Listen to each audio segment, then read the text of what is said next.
What's up guys? Bob Daily Vlogs. Bale, papasama ako sa inyo ngayon kasi i-check ko tong motor natin. Kaso may napansin ako sa display. So, kailangan ko i-check kesa naman lumala yung problema. Disclaimer lang, hindi ako expert or what. Pero pagdating sa mga DIY, may konting experience naman ako. So, papasama ako sa inyo para ipakita na rin kung ano yung gagawin natin sa motor natin ngayong araw. Ito yung sinasabi ko guys, so sa display, parang may insekto na nakapasok tapos medyo nagmo-molds na siya. Kailangan ko baklasin yung display para tignan kung ano ba talaga tong parang insekto na to. So, ayun, check natin. So, tatanggalin ko muna tong windshield, windscreen, uh, kung ano man yung talagang tawag dito. Tatanggalin ko tong mga screw na to, tapos tatanggalin ko tong kabitan ng ng side signal lights, turn signals.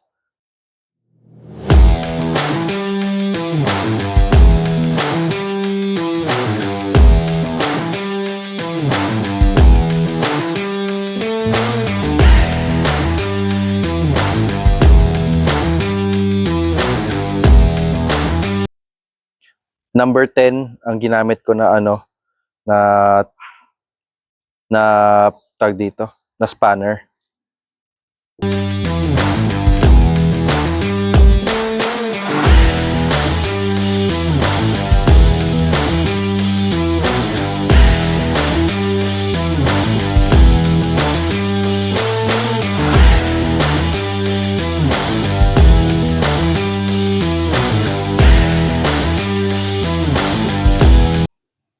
Guys, natanggal ko na yung kinakapitan ng assembly sa windscreen assembly. So ito na yun siya. Kasama na rin dito yung sa TFT display. So number 10 socket lang yung ginamit ko. Huwag niyo wawalain yung mga screw para kompleto siya. So ayan na. Siguro lang to, diretso lang naman to matatanggal.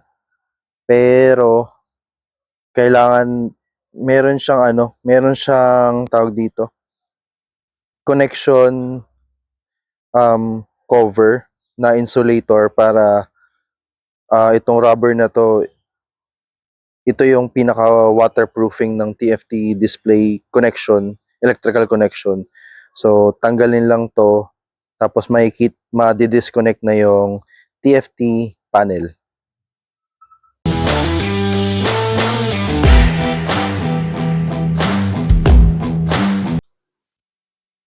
So guys, after ko tanggalin yung TFT panel, kailangan takpan to ng maigi kasi in case na hindi dapat ito madudumihan kasi pag napasukan to ng moisture or masisira syempre yung display, yung connection niya.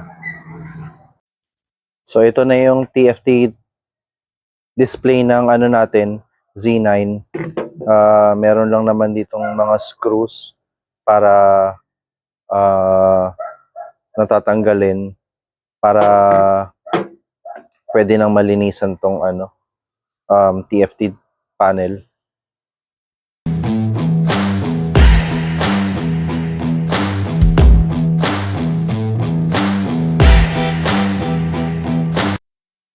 So natanggal ko na yung lahat ng screw. Cover lang naman to eh. So ito yung pinaka main circuit ng circuit board ng display natin. Ito. So after matanggal yung cover na to, may mga mounting screws pa siya na tatanggalin, 4. So yan. Tatanggalin lang yan, tapos matatanggal na to. After matanggal yung yung 4 na na screw, meron yung clip dito na ano ilulus mo para matanggal mo mismo yung ito at saka ito. Ilulus mo lang siya ganun tapos matatanggal mo na yung circuit board. So guys, nalinis na natanggal na natin yung ano, yung ano, TFT display dun sa ano, sa weatherproof case niya. So nilinis na rin natin. Kanina meron talaga ditong insekto na nakapasok. Siguro nakapasok siya dito banda sa part na to.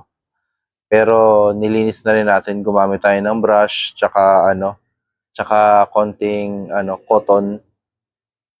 Ibabalik ko na sa dati guys. Pag ano pala, pag yung mga screw, itatight nyo, magsimula kayo dito, dito, dito, yung kung ano yung mga opposite para uniform yung pag ano, yung pag tight niya.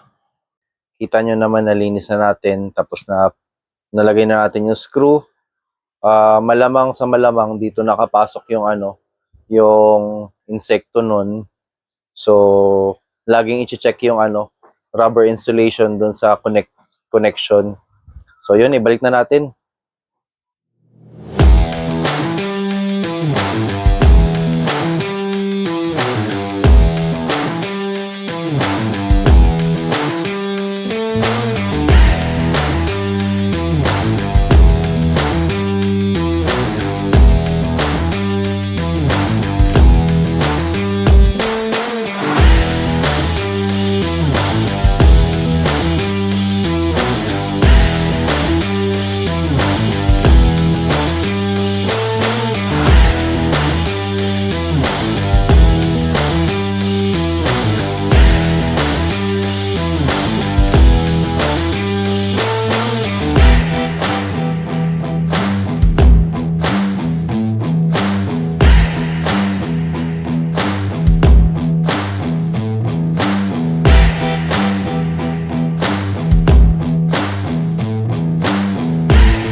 Oh guys, kita nyo naman, ayos na ayos na.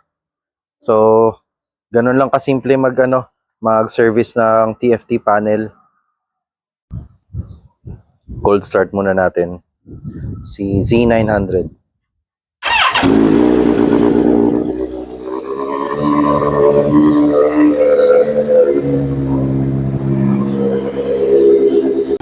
So, okay na yung temperature. Bomba nga natin ng konti para magalit yung kapitbahay.